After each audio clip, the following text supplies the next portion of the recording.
a.k.a. Mr. Kreate Leverage, always creating leverage, always remember create with a K. This is the Kreate Leverage Podcast where financial literacy meets social issues, where social issues meets entertainment, and our ultimate goal is to uplift and inspire fallen humanity. If you guys look at my my growth since I was let out of bondage and I was released from being a political leader, you know what I mean, and held against my will, you guys see my growth. So when I say that I want to inspire, that's what I'm trying to do in the process. I'm not trying to boast, brag. When I post things that I'm doing in my everyday life, it's not me boasting or bragging. It's to give you a storyline, because all I'm trying to do is inspire. Because if you look from where I came from to where I'm at now, humbly speaking, you can just see the growth, and it is what it is. So like I said, I'm just trying to inspire. This is the Kreate Leverage Podcast, and that's all I'm trying to do is inspire fallen humanity, but all humanity at the same time. Let's take care of business. You got to give a sponsor. We got to give a special shout out to our sponsors, Creative Toys. Always remember Create with a K. If you want to go support our sponsors, just Google Creative Toys. My book, From Prison to a CEO. From Prison to a CEO. From prison to a CEO. Damn. Y'all, the dudes be clocking it? I don't know. This is my first time clocking it. You know what I mean? I don't be clocking it. You know what I mean? But I had to clock it on that one. You know what I mean? If you ain't never seen a fly dude clock it, you just seen it. You know what I mean? You witnessed it. It's in history. Everyone knows how I like to start my podcast off. I like to ask everyone, the viewers and the listeners, how is your mental health? We all know that mental health is a big, big issue. Cool. My mental health is cool. I hope everybody's mental health is cool. What's up, boss lady? What's up? Big boss. Big boss. Big boss. Type stuff. Mm-hmm. Ain't nothing little about it. Nothing little. Just because I'm little, people say little boss. Nah, big boss. Big boss. All right. How's your mental health? Ooh, I'm so glad we're starting with mental health, because actually I just recently had a mental breakdown, which led to the birth of this book, The Art of Translating Pain. Off the heels of my dad dying, really kind of pushed the mental break, and I feel like nobody was seeing it around me, and I was like trying to tell them, you know, but I think because I'm always strong, people you got to remember to check on your strong friends too. Like people, or I give them maybe a false impression or something of my strength. So, but it's not bad to have a mental breakdown or to struggle with your mental health.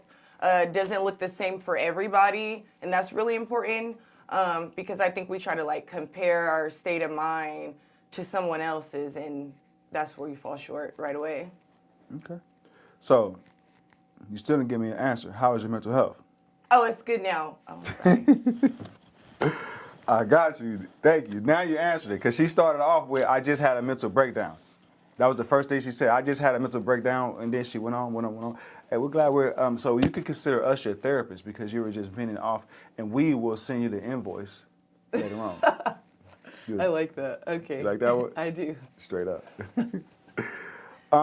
Introduce yourself to the people, man. You know what I mean? I'm talking and the crowd, hey, I'm talking about big that joint up, man. Tell them. Okay. My name is Tiara Christopher, and I'm a first generation two-time UNLV graduate. I hold 3 degrees. My first degree is in speech and rhetoric. My second is in communication. My third is in psychology. I'm a lifelong learner. I'm going to go back to school this January at UNLV and get a 4th degree in anthropology, which is the study of culture. I'm currently writing a book, and this is the first. I'm going to actually just change the date. So what's going to be released July 16th, here first. It's now being released May 14th at Foreign Exchange. So that's what they call 14th. That, specialty. Put that on there. Yeah, gotcha. May 14th now. I got to put that on my calendar. But I wear many hats. Some are, I'm an author, a motivational speaker, a pioneer, a philanthropist. I mean, just whatever hat you need, I got you. I'm like the queen of resources. I love to volunteer, so if there's any organizations that align with me, I volunteered for Baby's Bounty for the last 5 years, Cupcake Girls, just to name a few. So yeah, I'm all about community relations and stuff. Hey, if you ever have to introduce yourself and you fall short of that, you didn't do the job. Okay, You did not do the job. You did not do the job. That's gonna be my thing now. Like, let me introduce me. No. Listen, let me introduce me. Okay.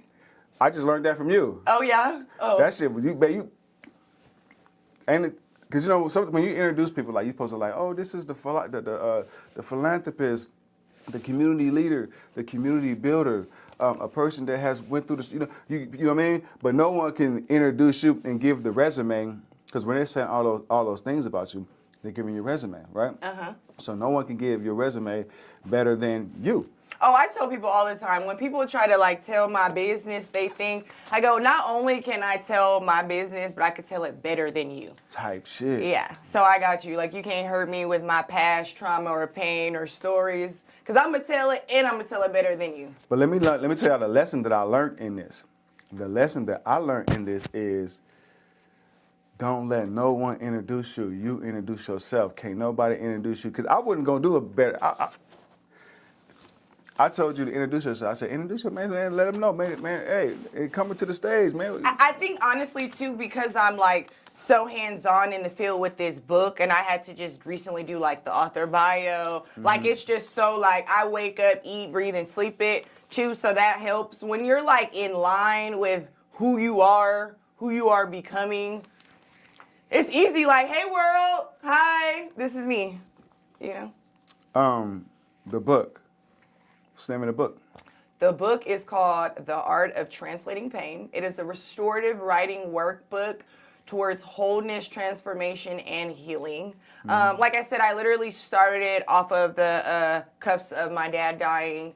And during Holy Week, to be exact, I started it Monday, Holy Week, finished it Sunday, Easter Resurrection. That's What's divine Holy in Week? itself. Holy Week is, you don't know? No, I don't. I wasn't prepared. That's why I asked. Ding. Okay. Oh, Well, we can edit this. But okay. So, Holy Week is the week right before Jesus rises on Sunday, which we celebrate as Easter. But it's like the days ongoing. So, it's very... So it's the week before. So from Monday to Sunday. To that Sunday. That's the Holy Week. That is Holy Week, yes. Gotcha. And what I noticed in not only writing the book, The Art of Translating Pain, is that I've had many divine moments through Holy Week, but I didn't know that it was Holy Week until now. Because I've only been saved 2 years. I've just recently walked with God, you know? So, Gotcha. Makes sense. Gotcha. So I heard you say something about when you were having the mental breakdown that people did not see it. Were you putting it out there for them to see it? Or your behaviors was like, I'm having a mental health breakdown, and okay. What led to this is like many things. So my daughter is autistic, first of all. So being a parent is hard enough. Add having an autistic child to that, even harder. And then I live in Vegas here by myself with no family, no support.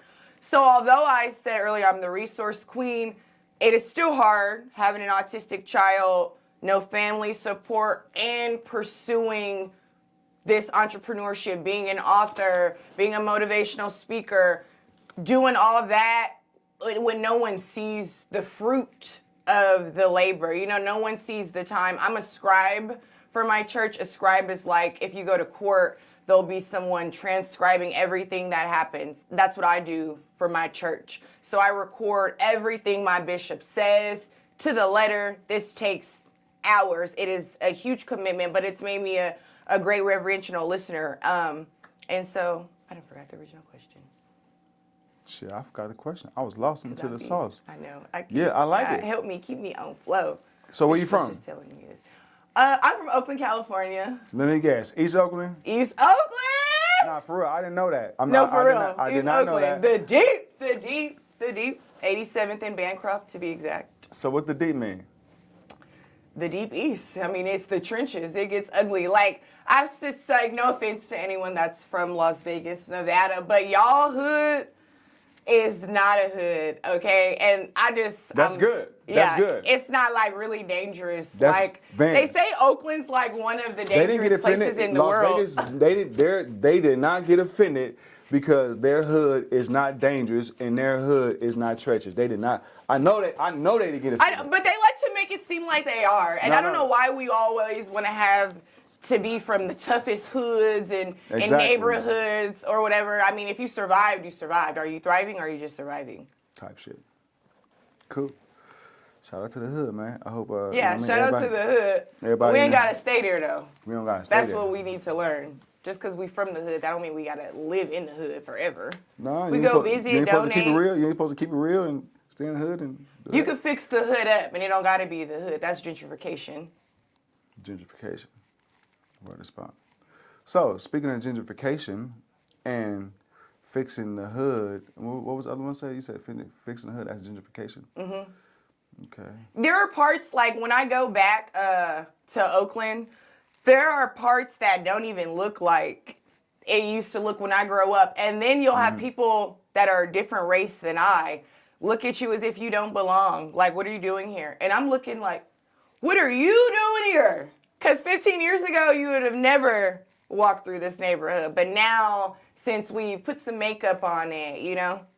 Well, I mean, I give that credit to whoever was smart in the position, because economically, I will hope that they are buying the property, because don't nobody own that property, that area that you call in your hood. That's not your hood. That's a municipality hood. So you was outsmarted and got moved out your hood or whatever you moved and whatever, and someone else that was smart moved in, and most likely, hopefully, that they own the property, because that's not nobody's hood. You know what I mean? But I get what you're saying, though. I like that, though. Mm-hmm. I like that. Mm-hmm. This is good. Yeah. People always claiming something, but they don't own shit in that motherfucker. People like when people ask me where I'm from, I be like, I'm from wherever is harmony at. I'm like from right that. here. We cool, we chilling, man. We we in harmony, we in peace. Man, I'm from right here. Like, I don't own nothing in California. I don't own nothing in California. Like, there's no need for me to be, you know, where was you born at? Ask me where I was born at. That's better, yeah, because where I'm from right here, right now, man. Man, it's cool. We podcast. I got the thing, man. I'm finna go, you know what I mean? We working. You know, that reminds me of my favorite book is called The Coldest Winter Ever by Sister Souljah. And in this book, it's a fiction book, though. But it's still, in the fiction book, though, the dad tells the daughter, because she's like, I don't want to move, you know, like, this is my hood, what you're saying. And the dad goes, you could walk these streets 1,000,000 times. These streets won't know your name. Mm-hmm. That's like what you're saying. Free game. Ooh! I hope y'all taking notes. These streets won't know your name. These streets, when you walk these streets 1,000,000 times. They won't know your name. They won't know who you are. They won't know who you are. Mm-hmm. Word is bond. I do believe in buying the block, though. I do believe in economic empowerment. I believe in economic power.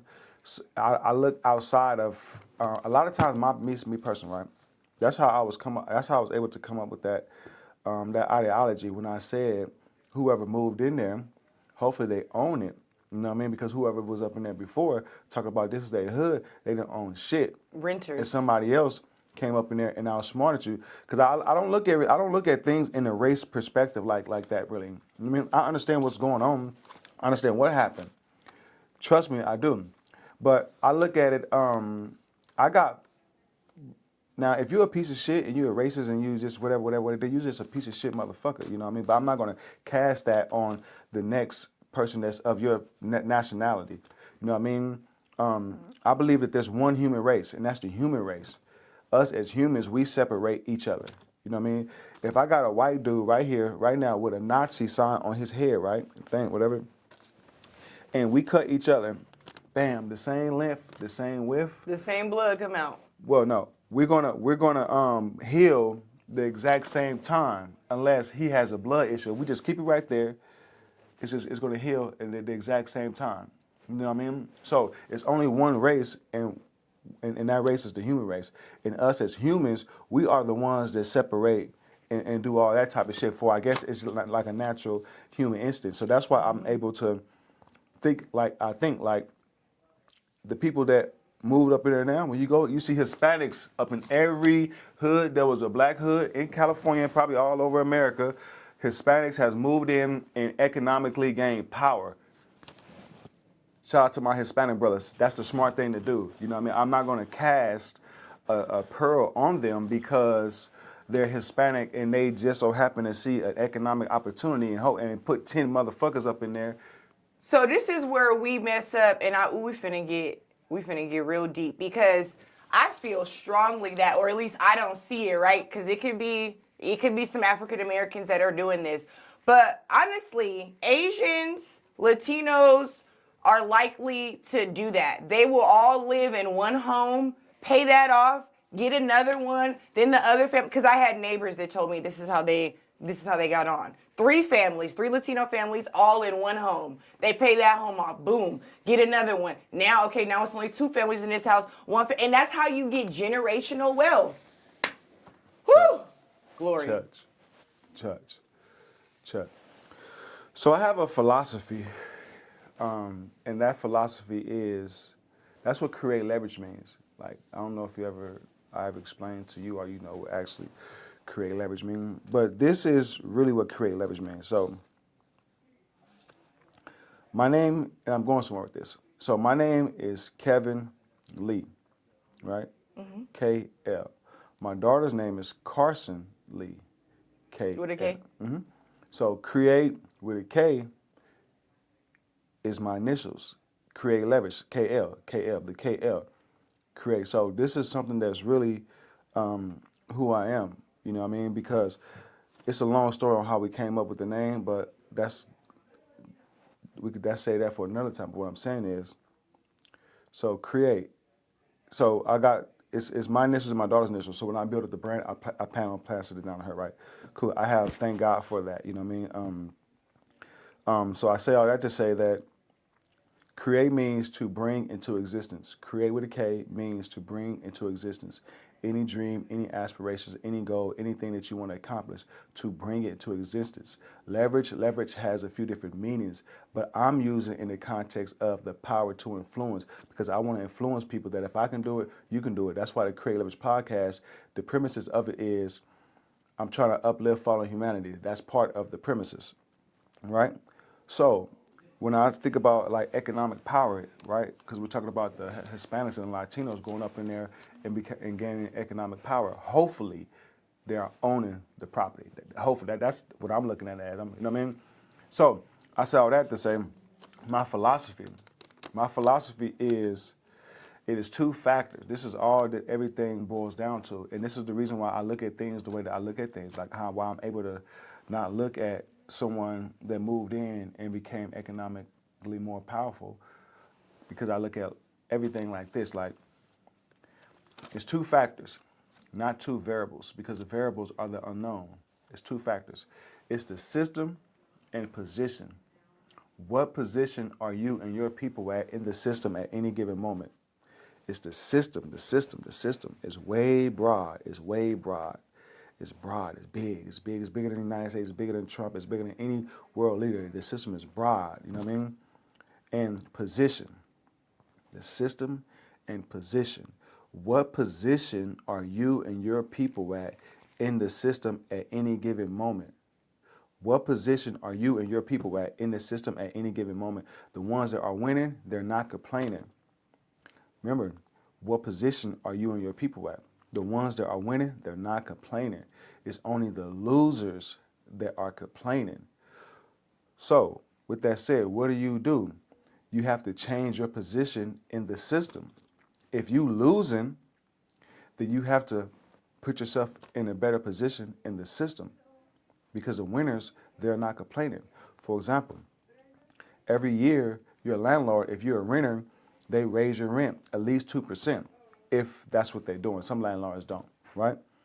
The reason why they do that is because they have to move the rent up with inflation. Inflation traditionally runs at 2% in America. So they have to move it up at least 2%, or they're going to lose 2% of their economic power, right? Mm-hmm. The tenant is the one that complain, man, fuck, this motherfucker raising the rent again. but the landlord is not complaining. So it's the position that you and your people are in the system at any given moment. The ones that are winning, they're not complaining. Okay. It's the only ones that are winning, the losing, they are the ones that's complaining. I gotta process that more, but okay, that's really deep. Yeah, good thing we, you know what I mean, recording this shit, because, you know what I mean, that was high power shit. So a wise man told me, like, so I started saying, a wise man told me, like, if you take the emotions out of it, then what do you have? And once he told me that, then that's how I was able to process those two factors. Like, damn, I learned this I'm like, if I take the emotions out of America, going to Africa, getting the slaves, bring them up over here, whether they was over here or not, whether black folks was over here or not, whatever, enslaving us for economic power, so-called letting us free, whatever. You know what I mean? All the different eras. If I take the emotions out of it, then what do I have? I have exactly what it is. It was a system and position, along with, you know, power and economic currency. I'm learning that right now. God actually has me in a season where he wants me to learn self-control. Mm-hmm. And I'm like, ooh, it is hard for me. And I see, or what I'm seeing is with this world that, because I just wanted to be a New York Times bestseller. But once you learn what God's plans are for you, and if you ever know him, have covenant with him, he'll show you a preview, you're going to want that and nothing less. Yeah, wait. Say that shit one more time. My brain went off. But say that shit because I know it's so powerful. I don't want to miss it. No, it's okay. It's okay. Hold on. You said, hold on. I'll make sure So this is, okay, and this I'm going to get us into this book. So the last chapter of my book, outside of the bonus chapter, which my mental break, I was like, okay, we really need this. Because it's more than, I do more than teach restorative writing. That's not just how I personally heal. And with my mental break, I was like, what else can I give to the people? Like, what else do you do, Tiara? Because you've been through so much trauma. You don't just write, right? That's not the only thing you do. But anyways, you can't, I say this to say, and this is in my book, you can't do this without God, in my opinion. I don't know anyone, I haven't seen it successfully, that has peace. You can't obtain that without God. You have to have him. And once you have God, once you build that covenant with him, God will not only show you who he is, sovereign, faithful Father, right? He'll show you who you are, give you a preview of who you are, give you equity on credit, because God is just good like that, right? And you only gonna want that. You're not even gonna want who you thought you were. I used to think I was a stripper, a hustler. God didn't show me I'm the modern Dr. Maya Angelou. I don't even know if I could put these heels on again. Because now I want that. I want what God sees. And you have to have that, this peace, healing, wholeness, transformation. You'll read in my book. And honestly, it all came from God. I didn't reach this point until God. And it was honestly during this Holy Week, which is divine, because God is divine. Everything he does, it is truly in his time, his alignment. Like, you are exactly where you're supposed to be. We mess up trying to, we're at 30, we should be married and have this. No, have you been working to have those goals that you think you should have at 30? Because if not, then you're where you're supposed to be. But if you're like me, I'm exactly where I'm supposed to be. I've been doing things my whole life that people don't do. Like, and you got to have that. Divine with God. Yeah. Just, it's a covenant with God. Covenant. Really Yeah, is covenant, what it is. covenant, Yeah. covenant. Yeah.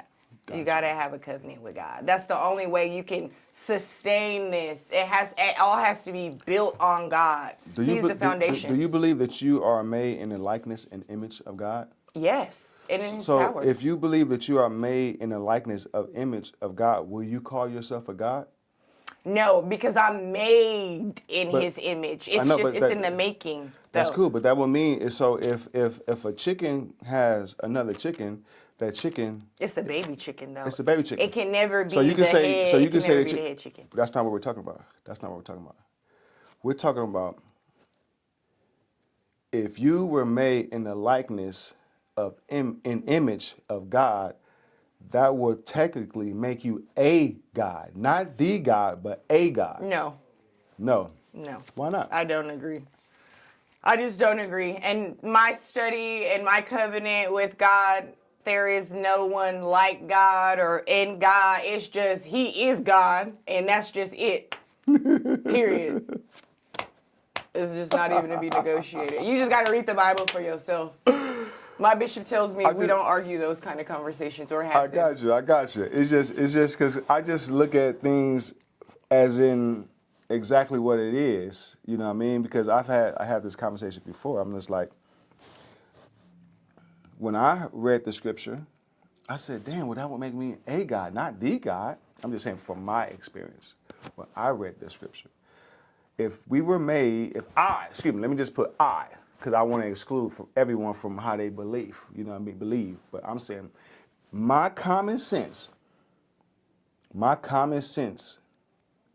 tells me that if I read in the Bible and I believe in the Bible and I believe in God, and it says that this passage is supposed to be kind of like ordained from Him or whatever the case may be, I'm still trying to figure it out, you know what I mean? I must say, and I read the scripture and it says that I am made in the likeness, not saying that I'm Him, clearly not saying that I'm Him, but I'm made in the likeness and image of Him.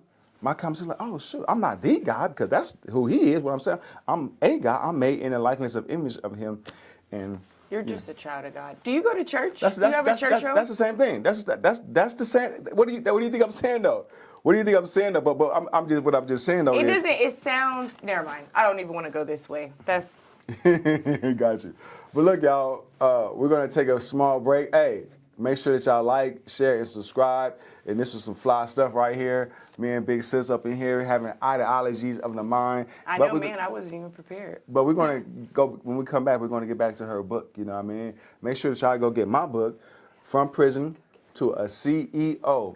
From Prison to a CEO, a hustler's guide to starting over. This is a self-help book, a book to inspire you, a book to empower you. If you are a person that likes information and that's a student of knowledge, this is the book for you. From shackles to freedom, chains is off. Y'all hear the chains breaking? All right, cool. So we're just gonna keep right going, go right back into it. Boom, hit that right there. Okay, cool. Let me get a drink. Okay, cool. Also, fix my lips because you know how women like they lipsticks turned white. I'm sure you know. You date other people, or I don't know. Maybe you married. All right, You had a girl. Pick that up. And then you got the mirror right there, man. That's my Huh? You got the mirror. You got the mirror right there. Oh yes, you did say that. Sis, it's all that I thought it would be. Is it? Hell yeah. Okay, This cool. is good. This is good content. I Right didn't here. really know what to expect. That's what I learned is don't have any. This is good content right here. Okay, cool. Let me just get mine. Sorry. Go ahead and get it. Oh man, I forgot my chapstick. I never leave my. I know for a fact. Yeah, see, I'm a stoner, so I gotta. And my best friend and my first lady in my church be on me about my lips. Like, girl, where's your lip gloss? I don't never leave my chapstick. I be feeling like so self-conscious. Like, oh, I don't never leave. I got my shit right here. first lady, she gonna be telling me my lips is dry. Damn, sis, you tear it up. Jesus, I know. Well, I'm trying to hold this thing. And I was trying to rummage through this bag and find my lip gloss. Cool. So we go back and make history, man. Did you hear about the hidden gems inside this mall? Come on in, let me show you. Welcome to Creative Toys, where you will find creative toys that will entertain your kids for hours. Come check us out at the Meadows Mall.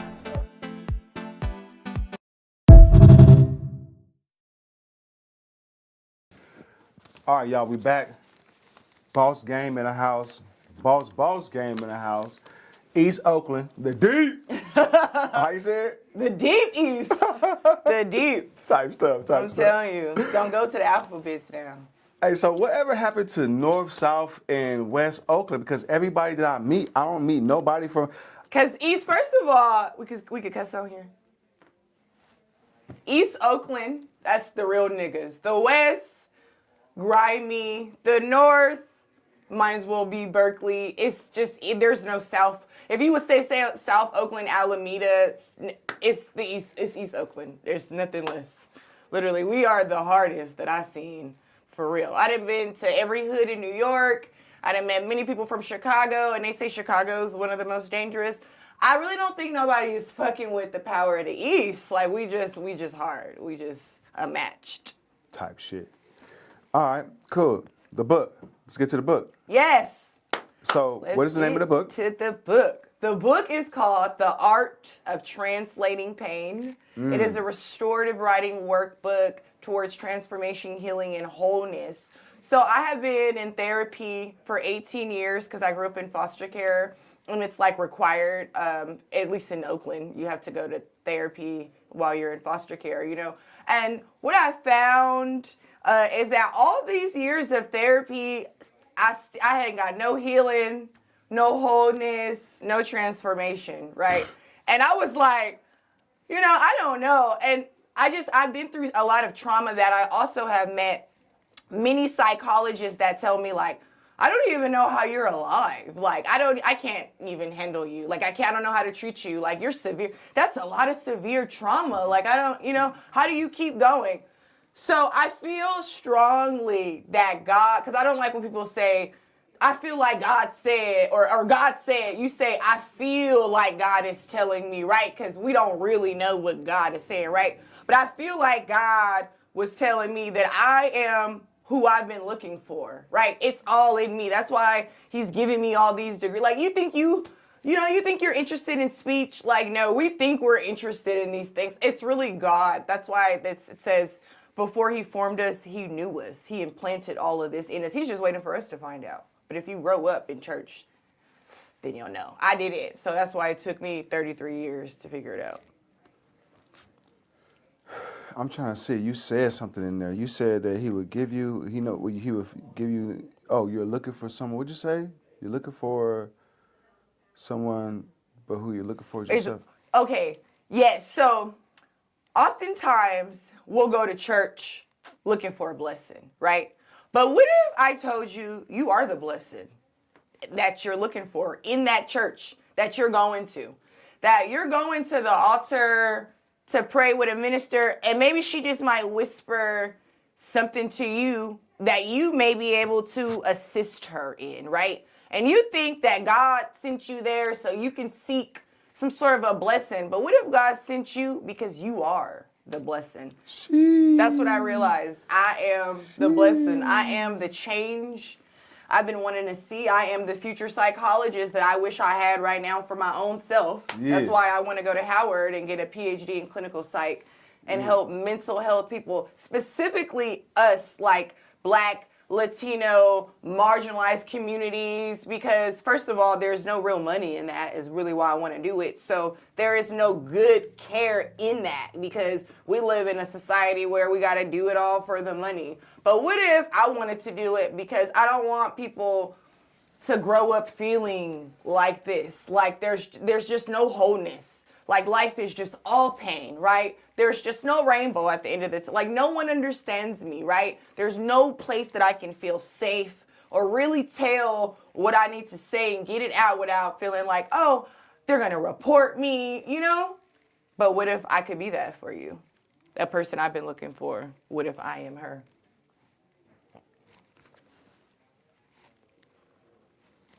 Glory to God. I'm trying to tell you, Jesus.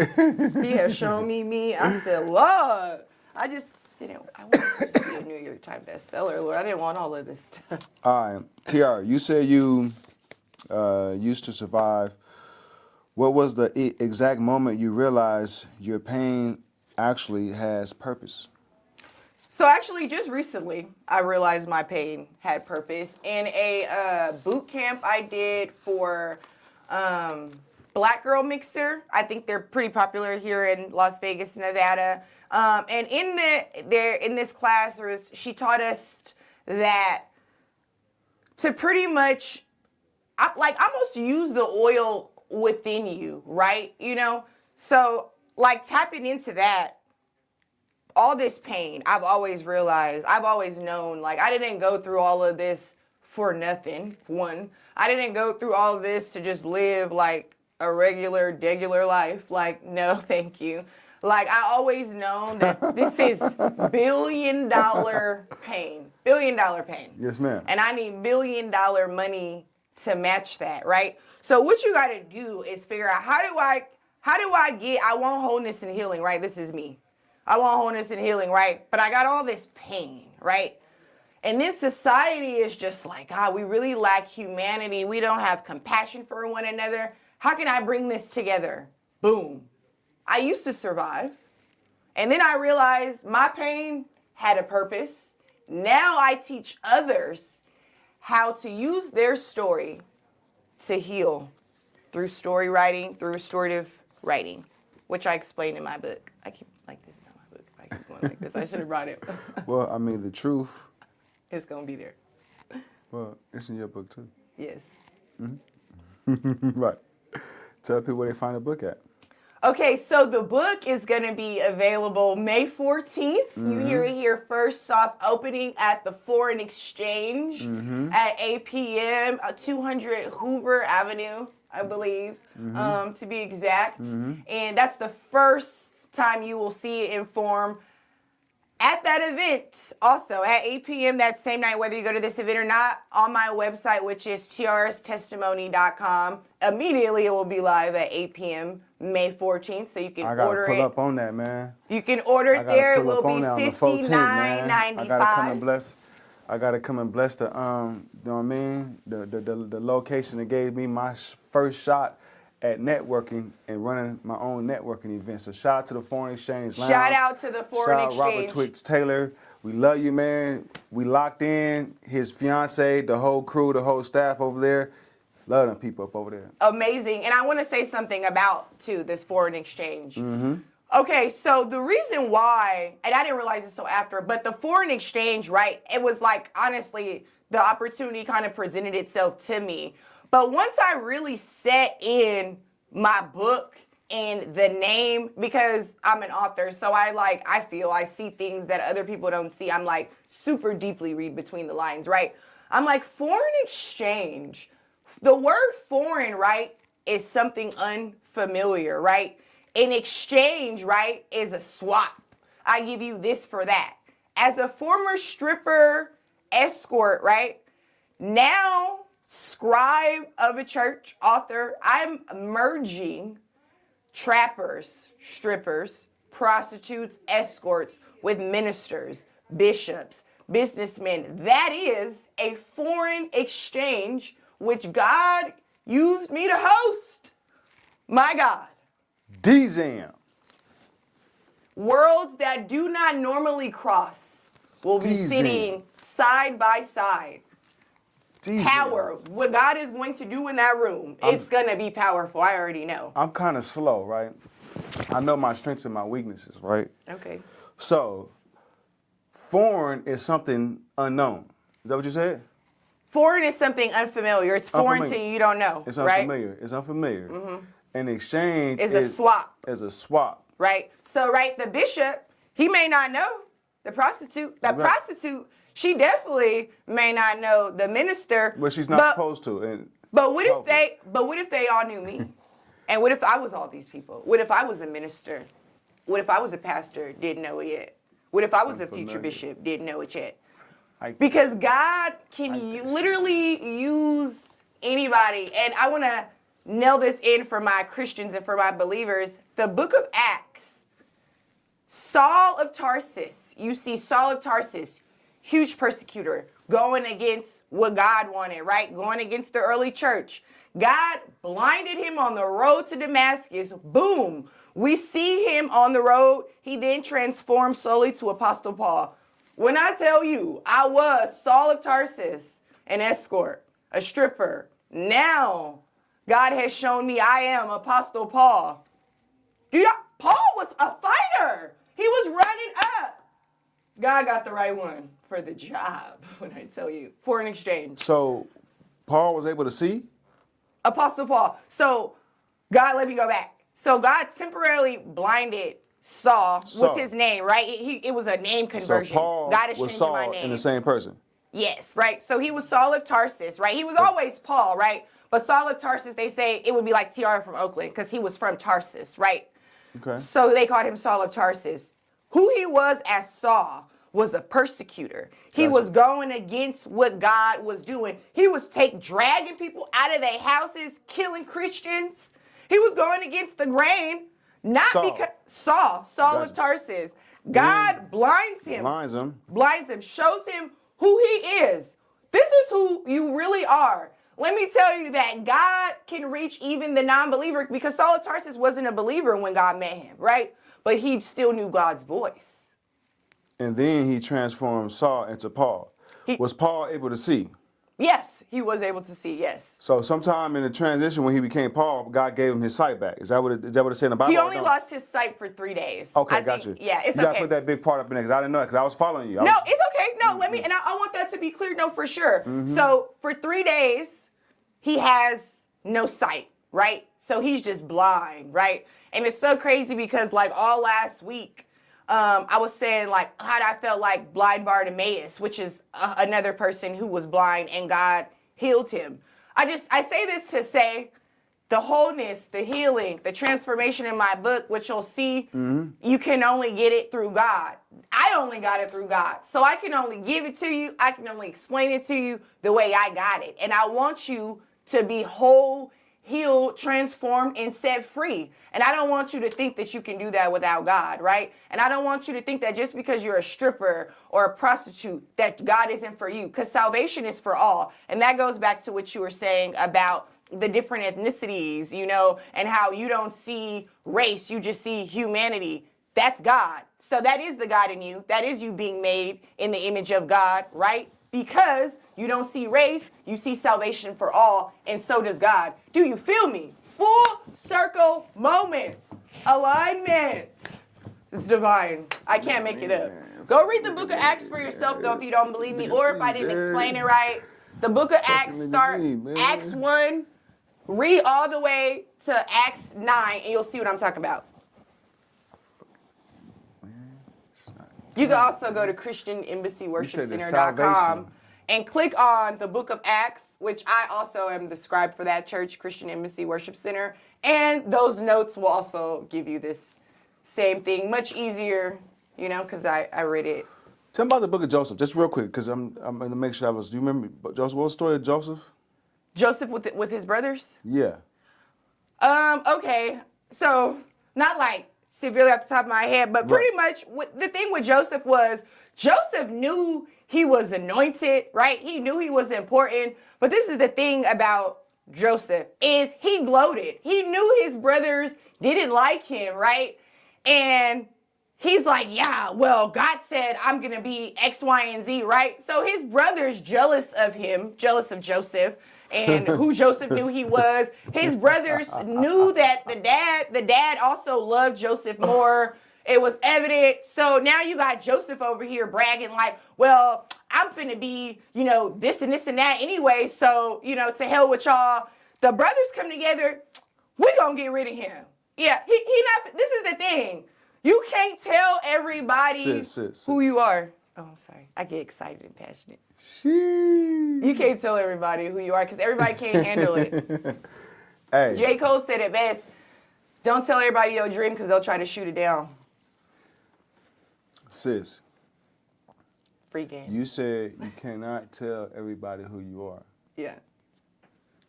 Hey, man, y'all go mess with this lady right here, man. This lady is the truth right here. I'm a believer, man. I'm a believer. Come here to church. I'm convinced. It's in you. It's in you. Like that. What that was. Hey. Glory to God, though. Glory to God, though. Yeah, it's not me, it's God. It's the God in me. I never want you to see me, Tiara. That's the same thing I said earlier. See the Holy Spirit through me. It's God's Spirit. I prayed before this. I said, God, give me the words. We prepared a whole different. Now I'm off my notes now. Hey. So you got to go follow God. I think I read one question. I think I did one answer that I typed, up in my car before I came in here. I mean, you got to follow God now. Y'all got a soft script. Now you got to go follow God. You got to go read the book of Acts. So, you're an amazing person. How did you get to Vegas? I got to Vegas because I'm a life-term learner, like I said. So I got my Associates of Arts degree first from Diablo Valley College in Pleasant Hill, California. And then it was time for me to transfer to get my Bachelor's of Communication, which I ended up choosing UNLV. I had gotten to 5 different universities. I really wanted the out-of-state experience. I oftentimes regret choosing UNLV because Sacramento State was going to give me a full scholarship. And I would be a different person if I would have went that route. I would have had more support. But I so wanted to get out of California. I just so wanted to be on my own. So I moved here all by myself at 19 years old. Even my mom, I remember she called me. I was just thinking about this. And my mom called me like a month after I was leaving. She's like, you live in Vegas now? Who just moves out of state and doesn't even tell their mother? Me. I came here to get 1 degree. I have 3 degrees. About to pursue a 4th degree because it is not what we plan to do. It is God's plan, which will come to pass. Church. Man, so I can make that shit cool for a dude. You know what I mean? Like, We're going to make it cool together. I can make it cool that shit for a dude. Because they say dudes ain't supposed to be doing that. You know what I mean? Get a shirt. But, you know what I mean? Kreate Leverage, put that on a shirt.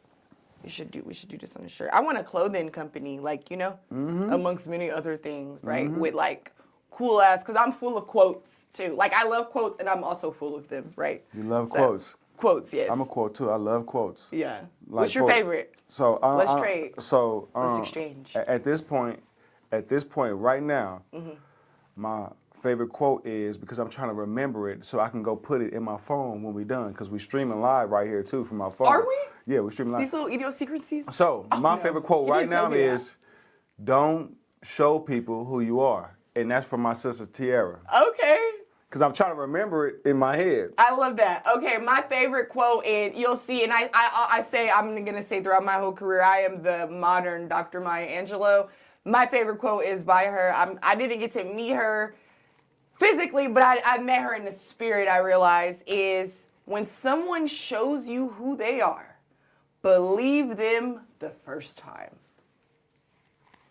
Sis. It will save you. We family, sis. It will save your life. We family. It will save your life. You try to convince yourself people are not who they've shown you they are. If somebody's shown you you can't trust them, don't make them your beneficiary, fool. Hello? You got to believe people. Don't make them your beneficiary. Do not. Do not. I almost made the wrong one my beneficiary. Love. But God blinded me like Bartimaeus and said, no, I need you to get your affairs in order, and you're about to promote the wrong people. So I'm going to do a shaking in your life. And everything that will stand after the shaking, those are who you promote. And now I see so clearly. It was a person I wasn't even going to be on my team. God said, no, this is your beneficiary. That's why you got to have a covenant with God, because you would be over here about to ruin your whole life, career. You got to be, that's why it has to be built on God from the beginning. Once you build it on God, you build it on God. It cannot fail. Nothing built on God will fail. Who going against God? Who? If God be for you, who can be against you? God ain't playing about me. If God, say it again, what? If God is for you, this is Bible. If God is for you, who can be against you? Now I can't tell you the scripture. The United States government. But let me tell you how God supersedes that right there, real quick. This is not in this book, but it is. The dude that shoots you in the streets, yes, good. The dudes that shoots you in the streets and kill you. So I'm going to tell you this, though. So let me tell you how God supersedes the court system. I'm just trying to figure out, because I've been tricked and I've been lied to. Okay. I say all that to say that it was a violation. So when you get to talk about God stuff, they don't really like that type of stuff on TikTok. Oh, okay. I didn't know it was live this whole time. I thought you said you were like gonna edit it out. I'm doing all that. We got 2 cameras, man. We jerking in this mug, you know what I mean? So I question certain things. Like when I hear like certain scriptures and certain passages, I'm just like, hold on. I'm gonna give you an example of why I say that. Stand on it as the evidence. So, as a stripper, even with 3 degrees, 3.8. But you said God. If God is with you, who can be against you? Listen, me, Tiara. This is a real story. Me, Tiara, 3 degrees, 3.8 honor student, okay? Own car, own apartment, job. Who cares if I'm a stripper? It's legal. Court says, you're a stripper.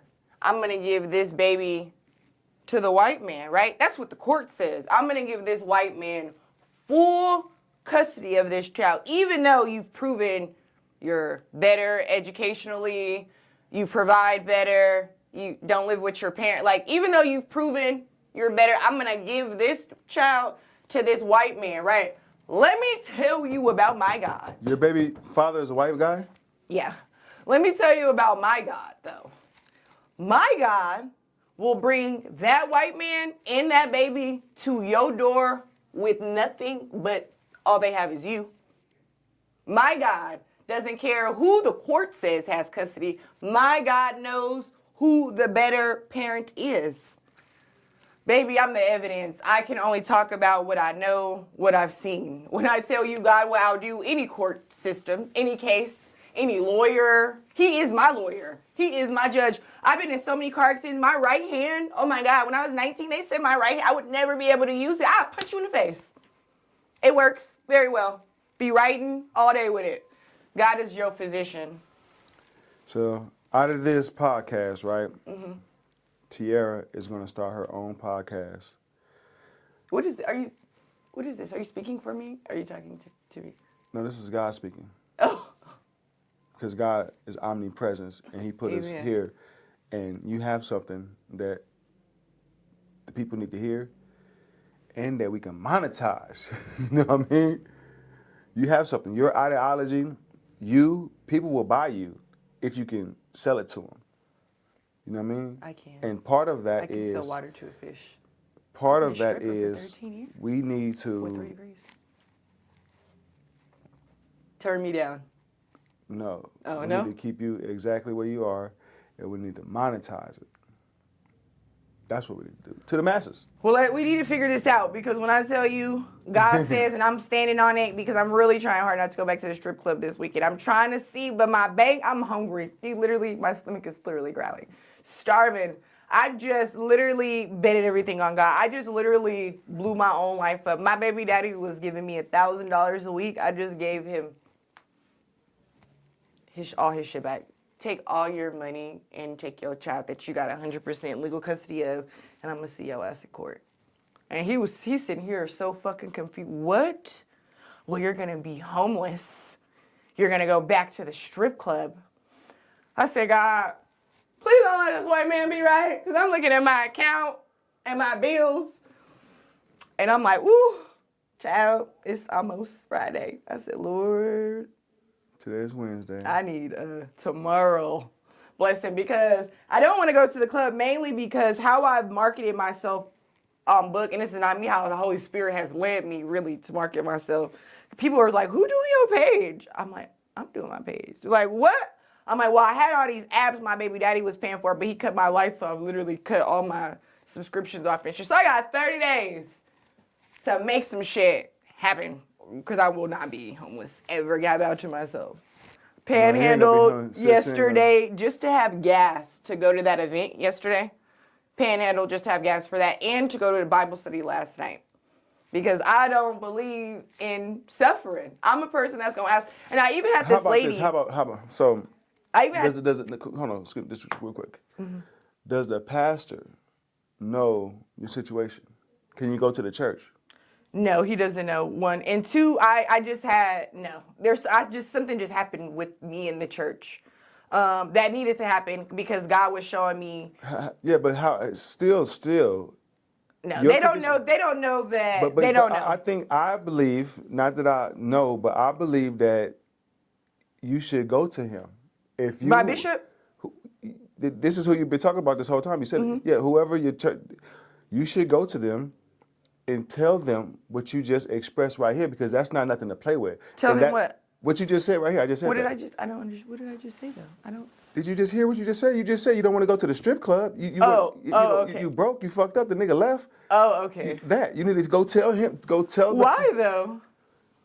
Because I figured that's it out though. I don't look like it. You wouldn't. If I didn't tell you that, you would have never known. What I'm saying is, you just sounded like you did not figure it out. You don't have it figured out. Because you said that you don't want to go back to the strip. I mean, let's say that was because you just said that you don't want to go back to the strip club, meaning that it's messed up right now economically, right? So No. I don't want to go back to the strip club because God doesn't want me to go back. But I want to go back to the strip club because I know that I can get the money that I need. God wants me to trust Him, and I'm like, So God but said, God, look at my bills though, and I gotta go to print on Tuesday. I said, God, I trust you, but I don't. This is the thing. This is where fear and faith meets. I hope you're not recording me, because this is just personal now. We're recording all this. This thing is in. This is the Kreate Oh Leverage no, podcast. let's turn it off. Turn what Off the record. We've been talking the whole time. What we off? I didn't know. I thought it went off. No, ma'am. This thing is recorded. We on the podcast. We live and direct. What are we talking about? We are doing a podcast, ma'am. Oh. Did you forget? Where you? I did. I must have. We gotta edit that out. You got it. So yeah. Hey. So look though, right?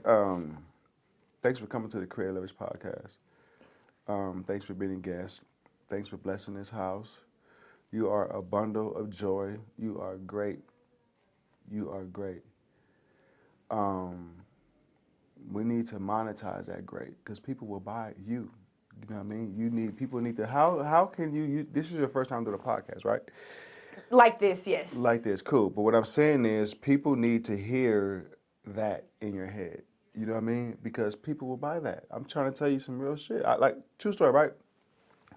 I give people $1 million game, meaning that information I gave them, they can go make $1 million up off of it. You know what I mean? That's what $1 million worth of game is. You know what I'm saying?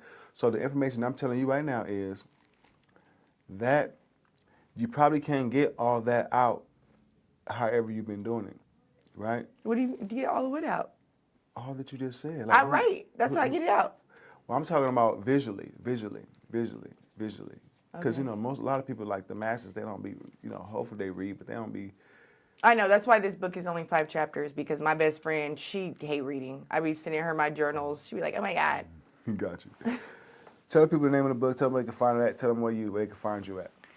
Okay, my name is Tiara Christopher. You can find me on all social medias under Tiara's Testimony. That is Tiara, like the crowns that princesses wear, Tiara. STESTIMONY. I'm on TikTok and Instagram. I have a blog where you can see a wide variety of my work. I am an intertextual writer. What that means is I can blend subjects that don't normally go together, such as Bible and yoga, and I can make them correlate and you'll understand it so. I'm a convergent writer, and these are rare abilities. So we just needed for you to tell them where they can find you at, where they can find the book at. Okay. May 14th, the book will be available on tiarastestimony.com. And my name is Kevin Lee, a.k.a. Mr. Kreate Leverage, always creating leverage. Always remember Kreate with a K. This is the Kreate Leverage Podcast, where financial literacy meets social issues, where social issues meets entertainment, and our ultimate goal is to uplift and inspire fallen humanity. Until next time, keep creating leverage.